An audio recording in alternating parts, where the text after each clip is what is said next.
For years, Buckingham Palace acted like they didn't hear anything. And now, all of a sudden, everything has changed. News from inside the palace said that official papers had finally been written up. Not rough drafts, not warnings, not we'll decide later, but final orders. Orders that would forever change the future of two kids who never asked to be part of this mess, Archie and Lilibet. According to people who know about the process, the message inside those papers was really simple and harsh. Their claim to being royal is gone, not postponed, not being reviewed, gone. And the second those words were written down, the silence from the palace finally made sense. They weren't ignoring anything. They were waiting, calm, patient, and totally sure that the rule book would speak louder than anything Meghan and Harry said in public. But to understand why the monarchy made such a cold, final decision, we have to look at a very old book. One written way before Meghan, Harry, or their kids were ever born. A rule book that has controlled the royal bloodline for more than 100 years. The year was 1917. The world was at war, empires were falling apart, and the British monarchy was desperately trying to protect itself from confusion, fakes, and political threats. So, King George V did something no king had done before. He wrote down in official legal language exactly who could be called a prince or princess. Not as a story, not as tradition, as law. His declaration was called the Letters Patent, and it became the foundation of royal identity for every generation that came after. Inside this document were 3 strict rules a royal child must meet. Rule 1. The child must be of legitimate royal bloodline. The monarchy wanted to make sure no one without clear royal blood slipped into the line. Rule 2.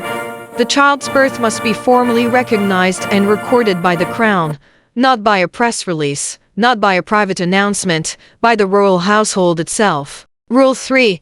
The child must be connected to the Church of England through an official christening. This wasn't optional. It was considered a legal step in royal identity. These rules were cold, exact, and unchanging. They were designed to protect the monarchy from exactly what it feared most, confusion. For decades, every royal birth followed these rules perfectly. No shortcuts, no exceptions, no drama. Until Archie was born, and the very first crack appeared in the royal record. Archie's birth in 2019 should have been simple. A happy announcement, smiling parents, a new baby welcomed into history. And at first, that's exactly how it looked. But inside the legal paperwork, inside the one document meant to protect a royal child's identity forever, something weird happened. Archie's birth certificate originally listed his mother like most legal documents would. Rachel Meghan Markle, everything normal, everything correct. But later, the document was changed quietly, suddenly without a clear explanation. Meghan's full legal name was removed and replaced with one phrase, Her Royal Highness, the Duchess of Sussex. Now, normally birth certificates are locked. They don't get edited like school essays or updated like social media posts. They are meant to be permanent. So, when this change showed up, it set off alarm bells behind palace walls. Meghan claimed the palace forced a change. Palace aides claimed Meghan requested it. Both sides denied the other, and no one ever gave a final agreed-on answer. But here's what mattered to the monarchy. A royal birth record had been altered. And once a royal record has doubt attached to it, that doubt becomes a crack. One that spreads, one that grows, one that eventually leads to everything collapsing. By the time Lilibet was born in 2021, the palace had already learned something powerful. Silence can be louder than any statement. Because when her birth came, the world expected a familiar scene. Royal doctors standing by. Official announcements from Buckingham Palace, photographers ready to document the newest member of the royal family. But none of that happened. Instead, the birth of Harry and Meghan's daughter arrived from thousands of miles away, wrapped in a cheerful press release from sunny California. A modern announcement, a friendly message, a picture-perfect statement. But something was missing. Actually, someone was missing. The crown. There was no royal seal, no palace confirmation, no formal record, no appearance of any official royal witness. And to people who study royal protocol, this wasn't small. This was a signal, A quiet message delivered without a single spoken word. We are not claiming this. For centuries, royal births had been treated almost like historical ceremonies. Every detail mattered. Where the child was born, who delivered them, which doctors signed off, how the crown recorded it. These steps weren't just tradition. They were the monarchy's way of saying this child belongs to our history. But with Lilibet, none of those steps were followed. To the public, it looked like a simple difference. One baby born in the UK, one baby born in America. But to the palace, it was much bigger. A royal child was introduced to the world without the crown's involvement, making her the first Windsor descendant in modern times to enter the world outside the royal record. And inside Buckingham Palace, this wasn't viewed as an accident. It was viewed as a shift, a break from the pathway every royal baby had walked for over 100 years. The quiet rejection had begun. If the birth raised eyebrows, what happened next triggered real alarm. Months later, Meghan shared that Lilibet had been baptized in California. She spoke warmly about the ceremony, the joy, the photos, the meaning. But behind palace walls, the reaction was very different. Because for royal children, a baptism isn't just a family event. It is one of the core requirements set by the 1917 Letters Patent. It's the moment the child is formally tied to the Church of England, the crown, and the centuries of tradition behind them. It is a legal marker just as important as a birth certificate. But according to sources familiar with church records, Lilibet's California baptism was never registered with the Church of England. To the couple, it was a beautiful celebration. To the monarchy, it was a ceremony that didn't exist. And in the royal world, this is not a small issue. This is structural. A child without a recognized Church of England christening is considered outside the official record, no matter how heartfelt the ceremony was. Inside palace circles, this was viewed as an avoidable but irreversible mistake. The crown saw it as a break in protocol, not by the child, but by the parents. And instead of strengthening Lilibet's connection to the monarchy, the event did the opposite. It left her floating between two worlds, celebrated by her family in America, but unrecognized by the institution she was born into. While these cracks formed quietly, another problem was growing, something far more personal and far more painful. When Meghan married Harry, she didn't just join a family, she stepped into a global story, a royal story. As cracks in the royal foundation widened around his children, Harry did something no one expected from a prince who swore he was done with the monarchy. He reached back. According to people familiar with the private conversations, Harry made late-night calls to the very institution he had walked away from.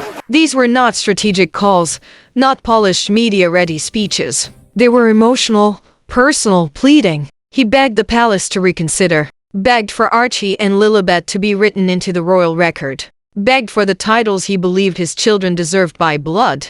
To Harry, this wasn't about fame or branding. This was about legacy, the one thing he thought he could protect even after stepping down. He believed he could leave royal duties behind and still raise royal heirs. But every time he tried to explain, he hit the same unmovable wall. A palace aide allegedly responded to him with a sentence so cold, so direct that it would echo in his mind for months. This is not about emotion. This is about order, lineage, and the future of the crown. And for Harry, that was the moment everything shifted, because he realized something devastating. He wasn't just a prince who stepped away from royal life. He had become the prince whose children were being erased from it. Once the palace made its decision, it moved with extraordinary precision. No cameras, no press conferences, no dramatic royal statements, just quiet, steady action, the kind the crown is famous for. According to insiders, the consequences were not gentle, not temporary, not negotiable. This was the full list of what Archie and Lilibet allegedly lost. No royal titles, no prince, no princess, no ceremonial roles, no official duties, no public honors, no place in the line of succession, names removed or blocked from the legal order, no crown-funded security, their protection left entirely to their parents, no permanent record in royal archives. The books that outlast centuries no longer include them. In the world of royalty, titles aren't just words, they are keys. They open doors to history. They tie a child to a lineage.